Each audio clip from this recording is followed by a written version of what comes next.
why should we grow food crops and starve? If the country is not willing to pay us enough so that we can also feed our children and clothe them and meet with all the other needs. I mean, all of the urban poor who come to Delhi to pull rickshaws or to sell peanuts on the streets, what are they here for? To meet with the cash requirements of their family for children's education. How do they buy shoes for their children? How do they buy clothes for their children? And food grains don't even cover the cost of production. So in that sense, I think the Bajaj is making has still a lot of validity. Actually, in the calculations of declining of agricultural production, what you have shown in your table, whether you have calculated that what happened about the coarse crops, because the coarse crops are with the root of the serving the village people. That is largely covering in the village mass and also you see if you compare this is Annadan what we are talking today and Annadan what happened earlier when the coarse crop was the major things. Then also Annadan was able to pursue.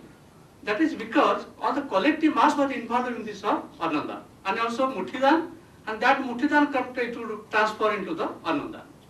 So now what happened, this collective participation has declined. That is because of declining of the coarse crops. But now there is no coarse crops, but there is no Cash. Yes, but now the question is there is no data to the government that they cannot show that how much amount of a coarse crop has been declined. But now they are talking about the green, after this they are calculating what happened with the green revolutions. And whatever they are talking about, what they are calculating, that is in terms of only this hybrid productions. But now that is question, you have to relate also with these aspects, so that the modern and the traditional both aspects will be rebalanced. Okay, let's have the first round. Please. First, this Manu, I don't know, Manu gets people agitated, always, any mention of it. On this, but only that issue of women, what Manu is saying, let me just read it out.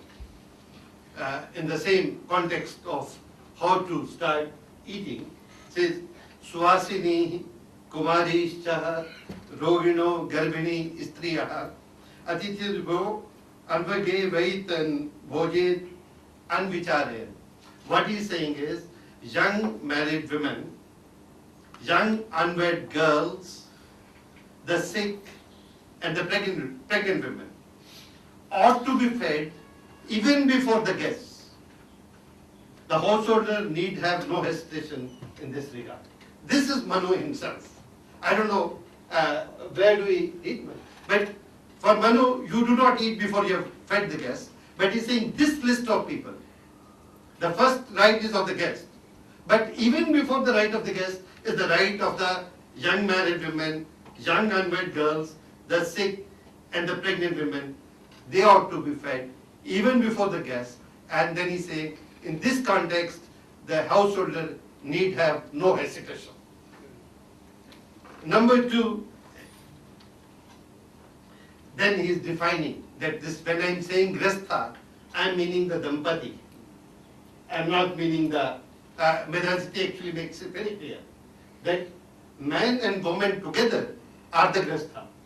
That is the dampati is the grastha, not the two separately. So this leadership of the house is put on both. That is what Manu in his words says. Then this question of which Swamiji has also raised, that maybe we are going down in food grains, but perhaps going up in other crops. If I had made the graph of gross crop area in India, it would have been very similar. It is actually the same. I just gave food grains. Gross crop area in India is coming down. Gross crop area in Madhya Pradesh is coming down. Gross crop area. So it is food grains and all crops put together. That area is coming down. I have the data on Karnataka. I don't immediately remember, but I know of several districts where I've looked at very great detail, and where there when the food grain is coming down, it is not that some other crop is going up.